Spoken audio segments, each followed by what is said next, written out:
Greetings. This is Activity 4, which is entitled Innovative Solution, Sustainable Development Goal. And I am, once again, RJA Palma. So let us proceed. What is my problem? My problem would be the goal number 2 of the United Nations Social Development Goal, which is zero hunger. I, as an entrepreneur who owns a sari-sari store, well, my mom owns it, but I am always here. So I can see this even in our own community. So why is there hunger when there is a lot of surplus food? There are a lot of food waste that we can see in different places. Pero may ara yapon. So that is why I want to tackle this, and I want to further develop the different answers that other people has already made. So as you can see, this is a pictogram from the United Nations Social Development Goal. The zero hunger main point would be end hunger, achieve food security, and improve nutrition and promote sustainable agriculture. This is also why I tackled this because we are still in the pandemic. And as you can see, as I can see, I was able to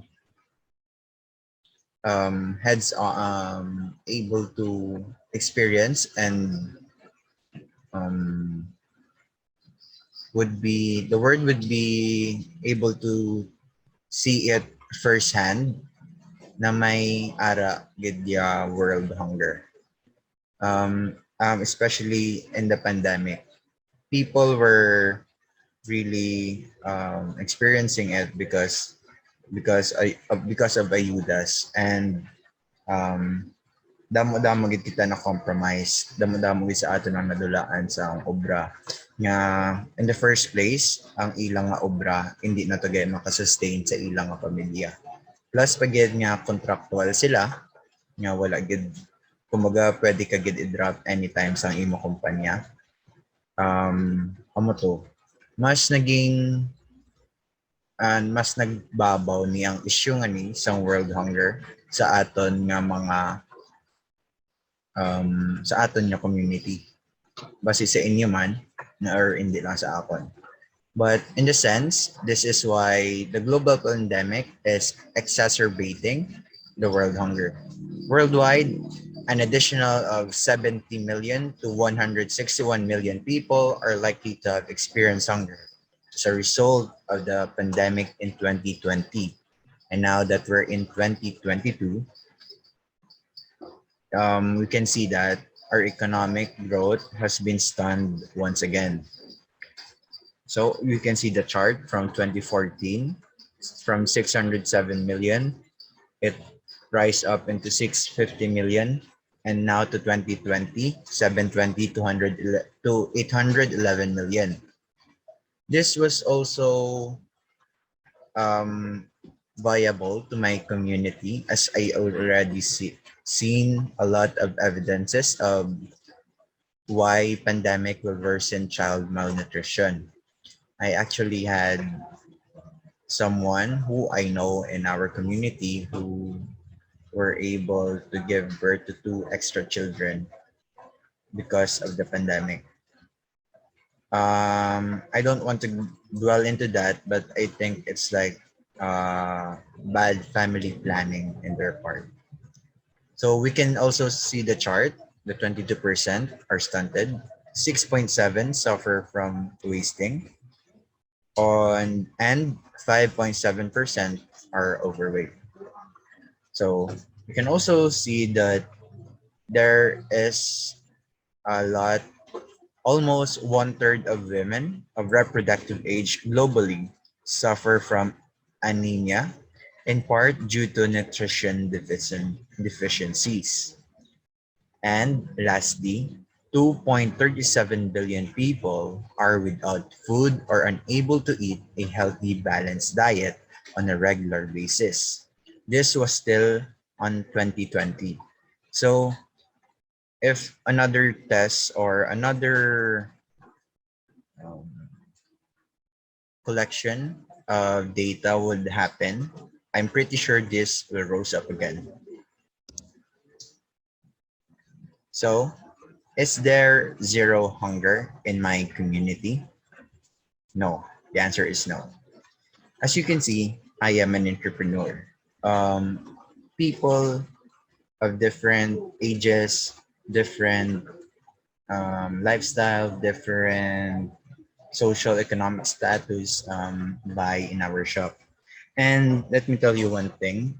Sometimes those who are in the lowest income family sometimes have problem in completing their ways to pay us.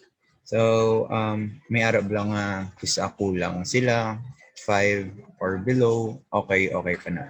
Or kis may ara gid nga 20 up kay umalabla. Kulang na gani ang imo what what they have earned for the day was already not enough for them to feed their family. So there is no zero hunger in our community. I can also say that our barangay was not able to truly utilize the COVID funds that the Philippine government was distributed in each places.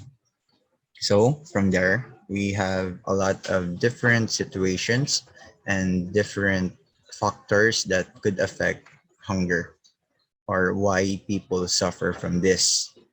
And I can say that may maluoy ka sa tao, but what are we doing?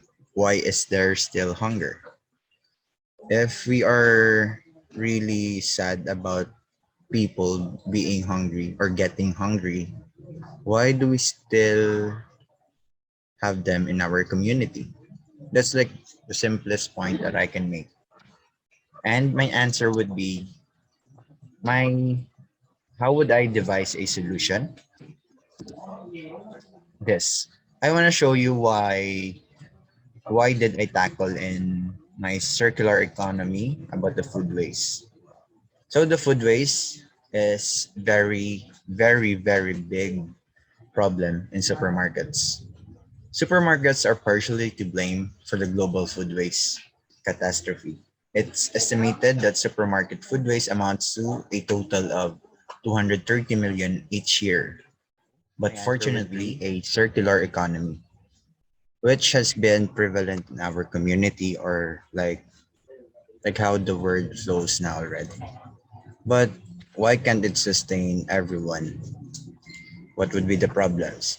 So instead of making another solution, I would like to tackle this again and bring up further solutions for it to be effective and efficient because this answer of or this kind of circular economy is already in our community. So we should um, instead utilize this and further develop rather than making new solutions that would just either go downhill or maybe go uphill but would not sustain as this kind of circular economy which is from the supermarket, the consumers and the government will still take over.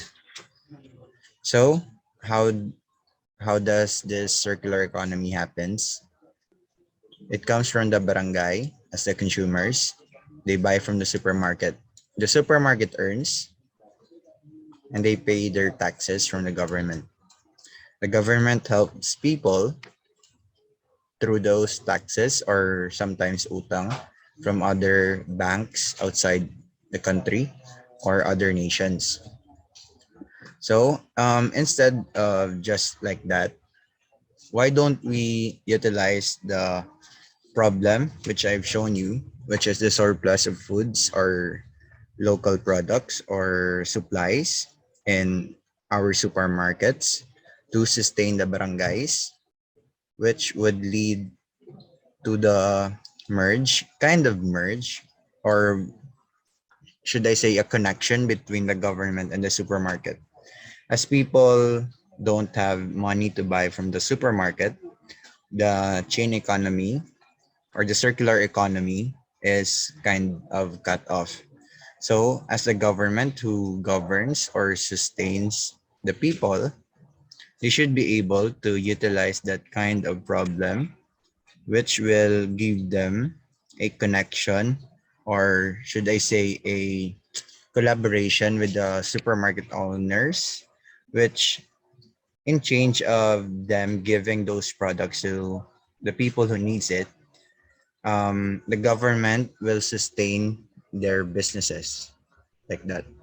So it could be by giving out the permits for free for how many years, or let's say pwede sila ka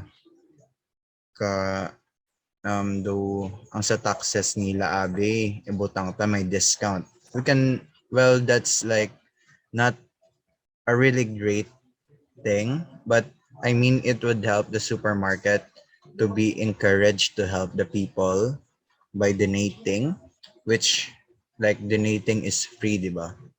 So if we cancel some of their taxes, they may be encouraged to further help those kind of people.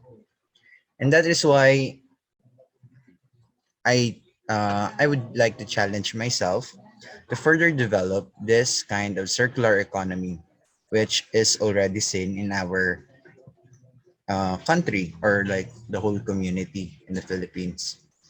So we will have a better connection with a lot of supermarkets, which in change develops our development to be the a sustainable one, which um, fights different kinds of problem in this kind of circular economy, which is most likely the capitalism of supermarket owners. And to that, we can help the people of the barangay. And that would be everything from me. Thank you so much. And this is the end of my activity 4.